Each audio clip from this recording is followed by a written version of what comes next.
1090 په دې 15 کالو کې چې کوم نه ریپورټډ ریپ کیسونه شوي دي دا ریپونه چا کړي دي دا خو اجراحانو نه دي کړي چې دی خو اول موږ د کورونو نه وویستو بیا د سکولونو جماعتونو نه وویستو بیا د افیسونو نه وویستو دا اجراحان بوټو کې شوي دي دا اجراحان خو تاسو ګرم پیدا کړي شي او دا په ممبر باندې چې تاسو دا کینې دا خبرې کوي نو په دې معاشره کې خو نور هم داسې ډېرې برایانې کېږي تاسو هغه نه ډسکس کوئ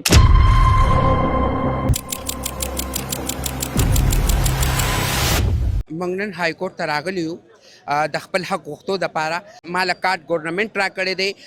از پاکستاني نو زه په پاکستان کې کوم ځای کې هم اوسېدی شمه زه وایم دا حق د چا سره هم نشته چې هغه تا د پاکستان نه وباسي په خیبر پښتونخوا کې مختلف ضلعو کې لکه صوابۍ چې د ټولو خلکو مخامخ ته او د یو ریلي په شکل باندې خلک روتې دي چې خواجه سرا د ضلع بدر شي چې دی فحاشي پیلاوي زه په دې باندې نه پوهېږم چې فحاشي نوم د کوم څیز دی که سوچو کې دلته په چرګانو چوک کې شمه سلیما ده او تر څو چې ترپل ایکس فلم نه لګېدلې تر هغې پورې هغه سلیما ته څوک نه نوځي نه هغه د غټو خلکو ده هغې له فحاشۍ نوم نه ورکوي زما ګډېدو له فحاشۍ نوم راکوي سر دا خو صوابۍ کې 400 کې بنیر کې څه خلک راجمع شوي دي او هغې وی چې دا اجراګان وباسئ او دا اجراګان داسې او دا اجراګان داسې او دا په ممبر باندې چې تاسو دا کینې او دا خبرې کوئ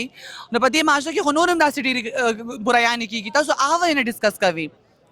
1090 په دې 15 کالو کې چې کوم نه ریپورټډ ریپ کیسونه شوي دي دا ریپونه چا کړي دي دا خو اجراحانو نه دي کړي زما نوم انمول دی مردان فوکل پرسن یم ټرانس کمیونټي ارګنایزیشن نه کار کوم ټرانسجنډر رایټس باندې ټرانسجنډر دا ټایم راوتی دی پېښور های کورټ ته راغلي دي موږ انصاف غوښتنه کوو د موجوده ګورنمنټ نه ځکه چې موږ ته انصاف نه میلاویږي په ډسټرکټ صوابۍ کې او په سوات کې پولیس والو د خواجه سرو سره ډېر بد حال راخیستی نن سبا زموږ په مردان کې هم دا حال دی پولیس په پروګرام روخیږي خلک ووایي وټکوي عوام وشړي خواجه سرو له بېعزتي وکړي د خواجه سرو تعلیمات کې خواجه سرو نه پیسې واخلي څوک چې پروګرام نه راغلي هغې نه پیسې واخلي په زوره ګاډي موټرسایکل یې د تاڼو له بوځي نو آیا پولیس له دا واک اختیار چا ورکړی دی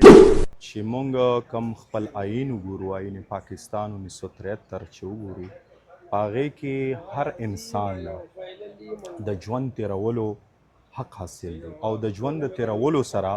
هغه له دا حق هم حاصل دی چې هغه په کم ځای کې اوسیږي په کم ځای کې اوسیږي هغه له भरपूर حق حاصل دی دا حق په فنډامنټل رایټس کې راځي بنیادي حقونو کې راځي چې هغې نه بالکل ریاست دا حق اخیستی نشي اوس یو خاص یو کمیونټي ده چې هغې ته موږ ټرانسجنډر وایو د هغوی کم مسله ده چې هغوی دوی د مختلفو علاقو نه بدر کیږي وښکلي کیږي نو دا یقینا چې کوم یو دی دا غیر قانوني هم دی او غیر آئینی هم دی د هغې وجوهات دا دي چې په آیین کې ډېر واضح لیکلي دي چې هر انسان په کوم ځای کې وغواړي هغه اوسېدلی شي بالکل نه ته یو انسان د مذهب په لحاظ نه د نسل په بنیاد نه د هغه د جنډر په بنیاد هغه بالکل ته د هغې سره دا ډسکریمنیشن نشي کولی چې ته دلته اوسېدی شي او ته دلته نشي اوسېدی